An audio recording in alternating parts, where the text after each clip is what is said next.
श्री हीरालाल जी, परमादरणीय श्री श्याम सुंदर जी,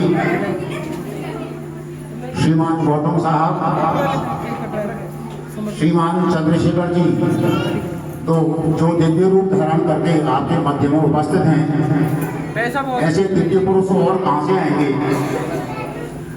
श्रीमान घनश्याम जी शर्मा जो मेरे अभिन्न होंगे, जो मेरे अजीज होंगे, श्रीमान घनश्याम जी एवं तहसीलदार साहब एवं समस्त मंच पर उपस्थित सम्मान्य बंधु, ये बड़ी प्रसन्नता का विषय है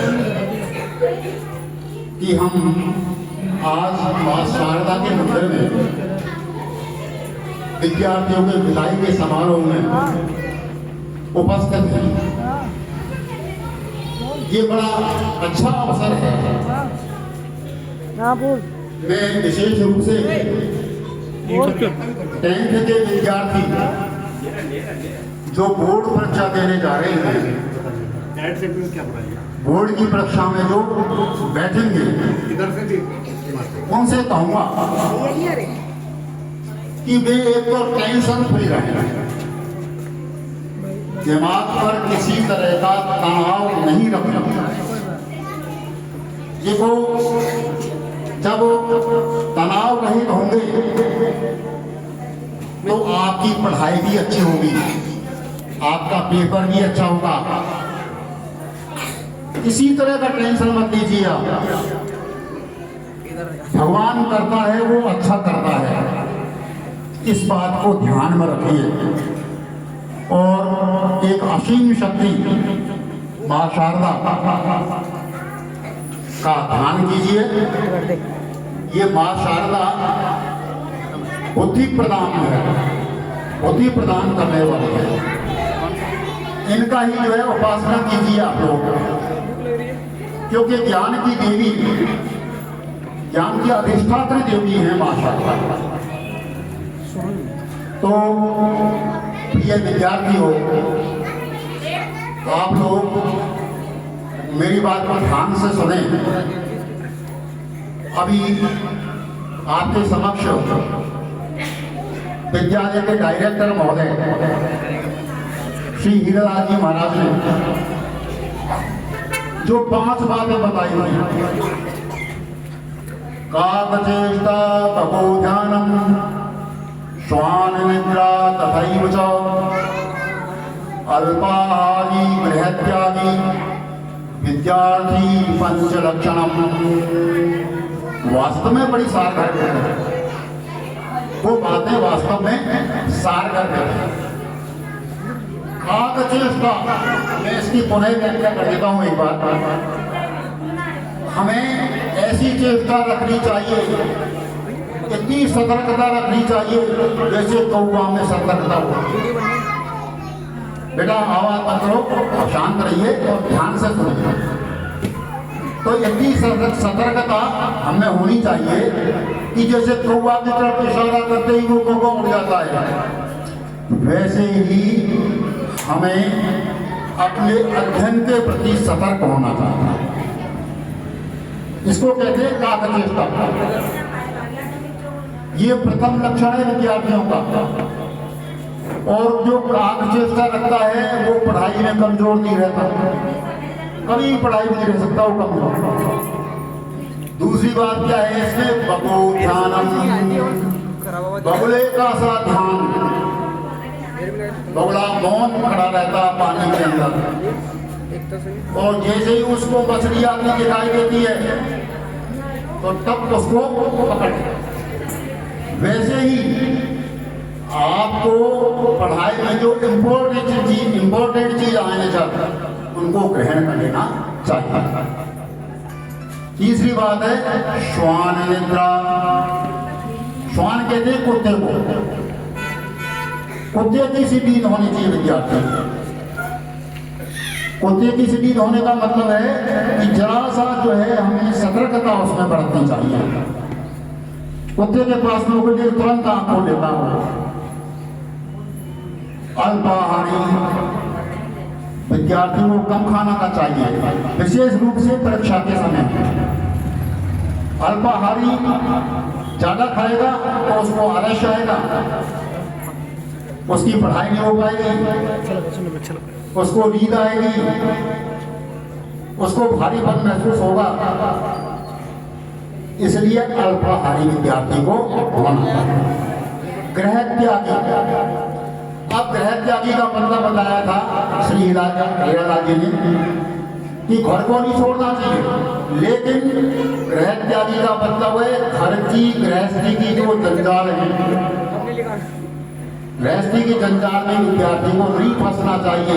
गृहस्थी में क्या बातें हो रही हैं, किस तरह की जो है उसके अंदर वो विषय चल रहे हैं, उन विषयों की तरफ विद्यार्थी को ध्यान नहीं देना चाहिए। वो है गृह त्याग। तो ये विद्यार्थी के 5 लक्षण हैं। पंच लक्षणम विद्यार्थी पंचो लक्षण। इसके अलावा विद्यार्थी को एक सबसे बड़ी बात है कि ज्यादा लेट तक नहीं पढ़ना चाहिए। जैसे 12 बजे 1 बजे तक विद्यार्थी पढ़ते रहते हैं और सुबह उनको जो है नींद भी खुलती है। बेटा लेट तक नहीं पढ़ना चाहिए, आपको ज्यादा से ज्यादा 10 बजे तक पढ़वाओ, वो भी एकांत स्थान में गृहस्थी से दूर रहता है। और 4 बजे आपको प्रभात काल में उत्थान कर देना चाहिए। उत्थान का मतलब उठ बैठना चाहिए। वो पढ़ाई सबसे अच्छी होती है, क्योंकि प्रभात काल में जो अध्ययन करते हैं ब्राह्म मुहूर्त में, वो अध्ययन हमारे अंदर प्रवेश करते हैं और प्रवेश तो होते ही वो हमें याद भी हो जाता है। इसलिए ब्राह्म मुहूर्त को एक जगह कहा है, ब्राह्मणे मुहूर्ते बुद्धे धर्मार्थौ सामुचितये कायक्लेशांश तन्मूलान् वेद तत्त्वार्थमेव च। शास्त्रों में भी कहा है कि ब्राह्म मुहूर्त में जागना चाहिए। ब्राह्मणे मुहूर्ते बुद्धेत माने जागना चाहिए। धर्मार्थौ समुचितये, धर्म और अर्थ के बारे में चिंतन करना चाहिए। धर्म का मतलब विद्यार्थी का धर्म है पढ़ाई, सन्यासी का धर्म है भगवान का भजन करना, और गृहस्थियों का धर्म है प्रभात काल में उठ करके अपने गृहस्थ को संभालना, क्या काम पहले करना है उस काम को हमें करना चाहिए। इसके अलावा हम जैसे जो रिटायरमेंट वाले आदमी हैं, उनको जो है उनका धर्म है कि हम विद्यार्थियों को अच्छी शिक्षा दें, अच्छे उनको ज्ञान प्रदान करें, क्योंकि ज्ञान सबसे बड़ी चीज है। भगवत गीता में भगवान कृष्ण ने कहा है कि ज्ञान के मुकाबले कोई चीज नहीं है। और ज्ञानम लब्ध्वा परां शांतिं अचरेणाधिगच्छति, ज्ञान को प्राप्त करके आदमी शांति को शीघ्र ही प्राप्त कर लेता है। इस भौतिक युग में हम सभी शांति चाहते हैं, किसी प्रकार से शांति प्राप्त होनी चाहिए। हर एक आदमी शांति की तरफ भाग रहा है, अशांत हो रहे, हक्के बक्के हो रहे, क्या करें क्या नहीं करें, किंकर तक मूड हो रहे हैं। तो ज्ञान जो प्राप्त करना है विद्यार्थियों, आपका परम लक्ष्य है ज्ञान प्राप्त करना। टेंशन फ्री होकर, तनाव मुक्त होकर के। अच्छा, एक बात और बताई है भगवत गीता में, तद्विद्धि प्रणिपातेन परिप्रश्नेन सेवया उपदेक्षन्ति ते ज्ञानम् ज्ञानिनस्तत्त्वदर्शिनः। जो तत्वदर्शी गुरु हैं,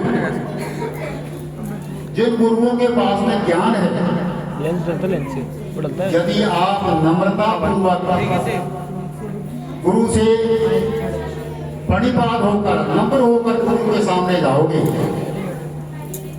तो निश्चित रूप से वो ज्ञान को छपाएंगे नहीं। पहली है नम्रता। पान डाल दे। जब तक नम्रता नहीं होगी वाटर रेटिंग है टेंशन मत ले डाल। तब तक आपके ज्ञान का कोई मतलब डाल के चला नहीं। ले आराम से। वो तो शुष्क ज्ञान है, सूखा ज्ञान है। तो नम्रता सबसे पहले धारण करो बेटा। हे विद्यार्थियों, आप 10वीं की परीक्षा देने जा रहे हो, आपको नम्रता रखनी चाहिए, पहली चीज है ये। और विद्या का लक्ष्य ही ज्ञान प्राप्त करना है, वो नम्रता प्राप्त करना है। क्योंकि कहा है विद्या ददाति विनयम विनयात् याति पात्रताम पात्रत्वात् धनमाप्नोति धनात् धर्मात् ततः सुखम्। विद्या का पहला लक्ष्य है नम्रता प्राप्त करना। आदमी नम्र होगा तो वो पात्र बनेगा, समाज की दृष्टि में वो जो है निगाह में आएगा कि हाँ ये अच्छा आदमी है। और पात्रत्व, अच्छा पात्र होने से वो धन को प्राप्त करेगा। पात्रत्व धन आपको, अच्छा पात्र आदमी जब होगा तो उसको धन की प्राप्ति होगी। और धना धर्मम, धन से धर्म होता है और धर्म से सुख की प्राप्ति होती है।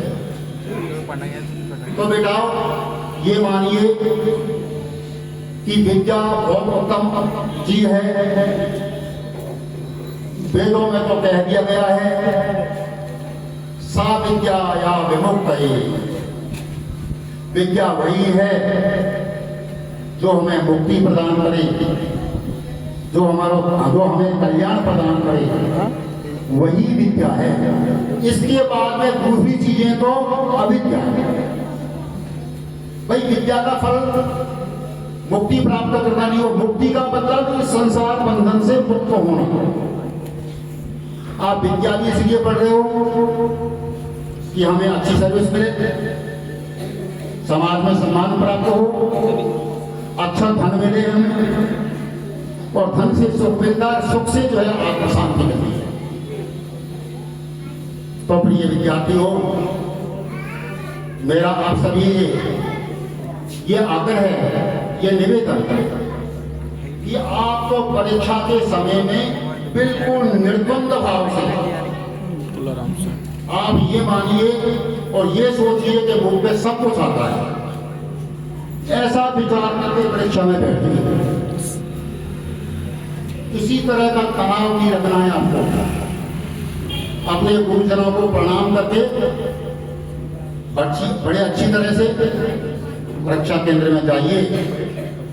वहां जो पूजनीय लोग हैं उनका अभिवादन कीजिए। हेलो। और माँ सरस्वती को जरूर नमन कीजिए। जो ज्ञान की देवी है सरस्वती, उनको नमन करना तो बहुत आवश्यक है। हाँ, क्योंकि इनके बिना हम ज्ञान प्राप्त नहीं कर सकते, इनकी अच्छी सफलता प्राप्त कर सकते। तो इन बातों को आप ध्यान रखेंगे। मैं जो है ज्यादा नहीं बोल पाऊंगा क्योंकि यहाँ पर वक्ता और भी हैं, उनको भी समय देना आवश्यक है। बहुत सुंदर, बहुत धन्यवाद संचालक महोदय को, धन्यवाद यहाँ के जो है निदेशक महोदय को धन्यवाद, और आप सभी को शुभकामनाएं। धन्यवाद।